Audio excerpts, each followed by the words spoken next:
மாண்புமிகு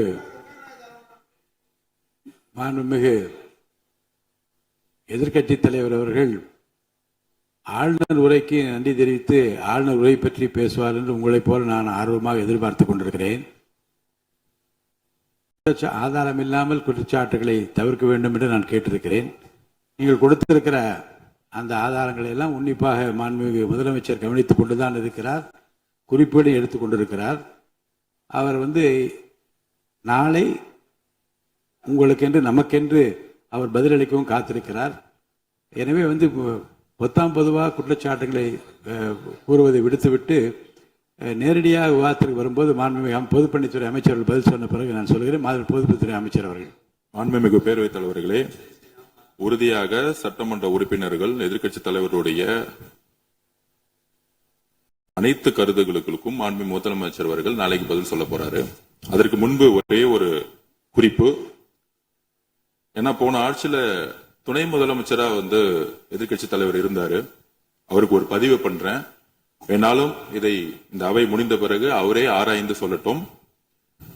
As per the NCRP report for 2024, the number of the crimes against children reported in the state increased by the more than 40% in 2024, with 10,046 cases registered compared to 6,968 cases in 2023.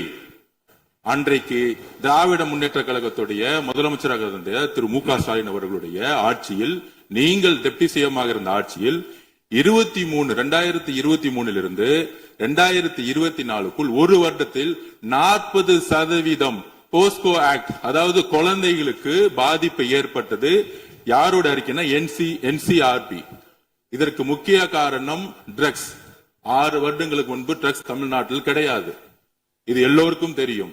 ஆனால் இந்த 5 வருடத்தில் ட்ரக்ஸுக்கான பிரச்சனைகளை எத்தனை முறை review meeting போட்டு சரி செய்யப்பட்டது. அன்று டெப்டி சிஎம் இருந்தவர் இந்த 40% கிட்டத்தட்ட 6,968 இருந்து 10,046 காசா இன்கிரீஸ் ஆயிருக்கு. உங்களுடைய ஆட்சியில எந்த நேரத்தில் டெப்டி சிஎம் இருந்து இந்த போஸ்கோ வழக்குகளை நீங்கள் ரிவ்யூ மீட்டிங் பண்ணி குறைச்சீர்கள்? நாங்கள் இந்த 40 நாள்ல கடுமையாக ரிஃபார்ம்ஸ் பண்ணிட்டு இருக்காரு எங்களுடைய முதலமைச்சர். ஒட்டுமொத்த காவல்துறை ரிஃபார்ம்ஸ் ஒர்க் நடந்துட்டு இருக்கு. அதுல சிங்கப்படைன்னு ஒரு கேலி கிண்டல் பேசுற மாதிரி பேசிட்டு இருக்கீங்க. அதுக்கான ரிஃபார்ம்ஸ் பண்றதுக்கு என்ன டைமோ அந்த டைம் எடுத்துட்டு ஒர்க் பண்ணிட்டு இருக்கோம். காவல்துறையுடைய ஒட்டுமொத்த ட்ரக்ஸ் இஷ்யூ கடந்த 5 வருடங்களாக நீங்க சரி செய்யல.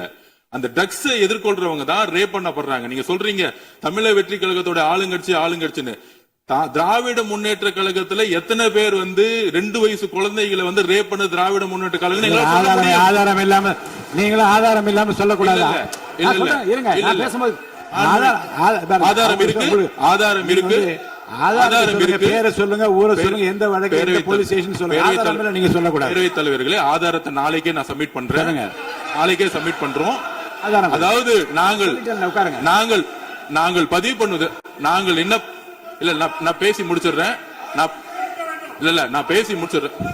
நாங்க பேசி முடிச்சிடுறோம். அதுக்கப்புறம் கருத்து சொல்ல. அதாவது ஒரு கட்சியில நான் பேசி முடிச்சிடுறேன். ஒரு கட்சியில கோடான கோடி மெம்பர்ஸ் இருப்பாங்க. 1 கோடி பேர், அவங்க 2 கோடி பேர் சொல்லுவாங்க. நாங்க அது மாதிரி 1 கோடி பேர் 2 கோடி பேர் சொல்லுவோம்.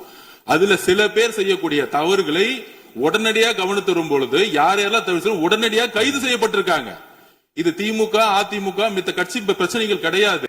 எந்த நபர் தவறு செய்தாலும் கட்சியின் அடிப்படையில் எந்த சட்டம் ஒழுங்கு கிடையாது. எங்களுடைய மாண்புமிகு முதலமைச்சருடைய தலைமையில் சட்டம் ஒழுங்கு நேர்மையான முறையில் மாற்றப்பட்டிருக்கு, கட்சிக்கு அப்பாற்பட்டு.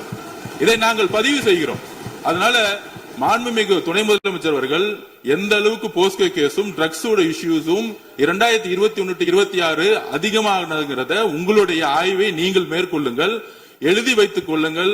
6 மாதத்துக்குள் சட்டம் ஒழுங்கு இந்தியாவில் எந்த அளவிற்கு ஒரு உதாரணமாக இருக்குமோ பெண் பாதுகாப்புக்கும் குழந்தைகள் பாதுகாப்புக்கும் ஒரு நேர்மையான ஆட்சியை எங்கள் தலைவர் கொடுப்பாருங்க நாங்கள் பதிவு பண்றோம்.